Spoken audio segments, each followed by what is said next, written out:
جی ایک سوال عجیب و غریب آیا ہے کہ دو نام ہمارے یہاں چلتے ہیں، اہل حدیث اور غیر مقلد، تو ان کو کیا کہا جائے؟ یعنی وہ لوگ جو تقلید کے قائل نہیں ہیں اور وہ یہ کہتے ہیں کہ ہم قرآن اور حدیث کو براہ راست سمجھنے کی طاقت رکھتے ہیں اور ہم کسی کی سمجھی ہوئی باتوں پر اعتماد نہیں کرتے، جیسے امام ابو حنیفہ رحمۃ اللہ علیہ، امام مالک رحمۃ اللہ علیہ، امام شافعی رحمۃ اللہ علیہ، امام احمد بن حنبل رحمۃ اللہ علیہ،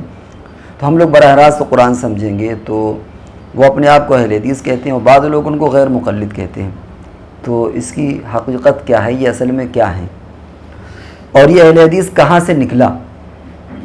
بڑی انٹرسٹنگ چیز ہے یہ، اہل حدیث آیا کہاں سے؟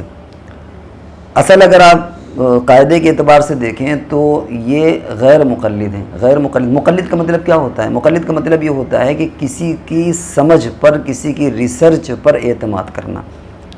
کہ ہم جتنا سمجھ سکتے ہیں اس سے زیادہ فلانے نے سمجھا ہے، ہم اس کی سمجھ پر ہم کو اعتماد ہے۔ جیسے ہم ڈاکٹروں کی کتابیں پڑھیں تو ظاہر بات ہے کہ ہم کو سب کچھ نہیں سمجھ میں آئے گا، لیکن نیٹ پر تو سب کچھ پڑھا ہوا ہے، تو ہم کسی MBBS یا MD ڈاکٹر پر بھروسہ کرتے ہیں کہ جو اس نے پڑھا ہے اور جو اس کی سمجھ ہے وہ ہماری سمجھ سے زیادہ ہے، اگرچہ ہم بھی جانتے ہیں کہ فیور میں پیراسیٹامول فائدہ کر جاتی ہے، لیکن ہم اپنی سمجھ کے مقابلے میں ڈاکٹر کی سمجھ پر بھروسہ کریں گے۔ اسی طرح جو مقلد ہوتے ہیں، وہ کوئی امام ابو حنیفہ رحمۃ اللہ علیہ کو مانتا ہے، کوئی وہ ان کو نہیں مانتا، وہ ان کی سمجھ پر اعتماد ہے کہ قرآن اور حدیث کے ذریعے سے جو انہوں نے سمجھ کر کے ہم کو مسئلہ بیان کیا ہے، تو ہم اگر خود براہ راست قرآن اور حدیث کو سمجھیں گے تو وہاں تک نہیں پہنچ سکتے، اور وہ حضرات انہوں نے محنت کی ہے، ان کی سمجھ پر ہم کو بھروسہ ہے۔ اس کو کہتے ہیں تقلید۔ اور غیر مقلد کا مطلب یہ ہوتا ہے کہ تقلید نہ کرنے والا، یعنی وہ خود کہتا ہے میں قرآن سمجھتا ہوں، حدیث سمجھتا ہوں، میں کسی کی نہیں مانتا، حالانکہ ایسا کوئی نہیں، کیونکہ اس کے لیے تو بہت علم چاہیے اور ہمیں عربی بھی نہیں آتی اور بہت سی چیزیں نہیں آتی، تو کیسے ہم اپنے آپ کو کہہ سکتے ہیں؟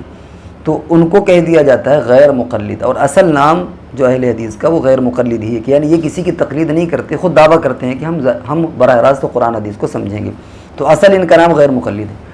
یہ اہل حدیث انہوں نے کیوں اپنے آپ کو کہا؟ محدثین کے زمانے میں جب یہ کتابیں لکھی گئی ہیں، بخاری شریف،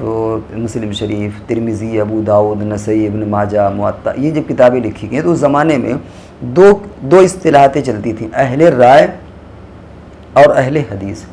اہل رائے کا مطلب یہ نہیں ہوتا تھا کہ ان کا حدیث سے کوئی لینا دینا نہیں، اصحاب الرائے یا اہل رائے کا مطلب یہ ہوتا تھا کہ وہ لوگ جو قرآن اور حدیث سے ریسرچ کر کے ہم کو مسئلہ مستنبط کر کے بتا دیتے ہیں، ان کو محدثین لکھتے تھے اہل الرائے، یعنی رائے والے، مراد ہے کہ قرآن اور حدیث میں انہوں نے استنباط کیا، اجتہاد کیا مسائل کا۔ اور اہل حدیث کہا جاتا تھا جن کا اوڑھنا بچھونا حدیث ہوتا تھا، وہ مسئلے مسائل کے چکر میں نہیں پڑتے تھے، ان کا کام یہ تھا کہ اوپر سے حدیث لی، آگے بیان کر دیا، اپنے استاد سے لی، آگے شاگردوں کو، اپنے شیخ سے لی، شاگردوں کو سنا دیا۔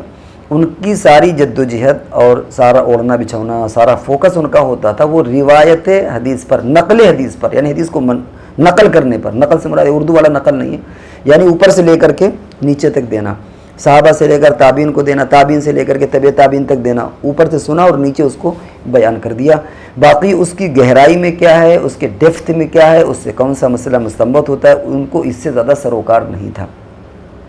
تو یہ محدثین لکھتے تھے اہل حدیث، یعنی وہ لوگ جن کا شغف اوڑھنا بچھونا حدیث ہے۔ اور اہل الرائے، اہل کے معنی والے،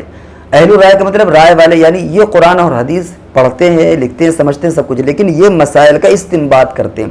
اس اعتبار سے آپ یہ کہہ سکتے ہیں کہ مثال کے طور پر امام ابو حنیفہ رحمۃ اللہ علیہ، امام مالک، امام شافعی، امام احمد، یہ اہل رائے تھے، یعنی قرآن اور حدیث سے مسائل کو مستنبط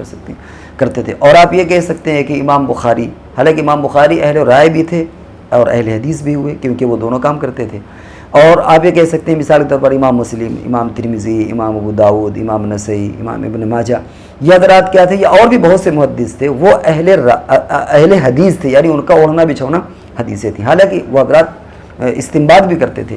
تو یہ اس زمانے کی خاص اصطلاح ہے اہل رائے کی اور اہل حدیث کی۔ اہل حدیث سے مراد جس کا اوڑھنا بچھونا حدیث ہو، اور اہل رائے سے مراد یہ کہ جو حدیثوں میں استنباط کرتا ہو، مسائل کو نکالتا ہو، اور جس کو ہم فقہ کہہ دیتے ہیں۔ وہیں سے ان لوگوں نے اپنے لیے یہ اہل حدیث کا لفظ لے لیا، یہ ہم کو بیان کرنا تھا کہ وہاں سے انہوں نے اپنے آپ کو اہل حدیث کرنا شروع کر دیا۔ اب ظاہر بات ہے کہ ان کو کتنی حدیثیں ہیں، یہ تو حدیث اگر زبر زیر نہ لگا ہو تو یہ حدیث پڑھنے پر قادر نہیں ہے، اگر اس پر زبر زیر آپ ہٹا دیں تو یہ تو ایک سطر حدیث کا نہیں پڑھ سکتے، ان کو یاد نہیں ہے، سمجھ نہیں سکتے، اسے لکھ نہیں سکتے، اسے پورا پڑھ نہیں سکتے، تو کیسے اصحاب الحدیث ہو جائیں گے، اہل حدیث ہو جائیں گے؟ لیکن وہاں سے اس نام کو انہوں نے چرا لیا ہے، اور وہ نام جو محدثین کے لیے چشمہ ہونا چاہیے، جو محدثین کے لیے نام تھا، انہوں نے اس نام کو اپنے اوپر فٹ کر لیا ہے۔ اس لیے ایسے لوگوں کو جو ترک تقلید کے قائل ہیں ان کو اہل حدیث نہیں کہنا چاہیے، ان کو کیا کہنا چاہیے؟ ان کو کہنا چاہیے غیر مقلد۔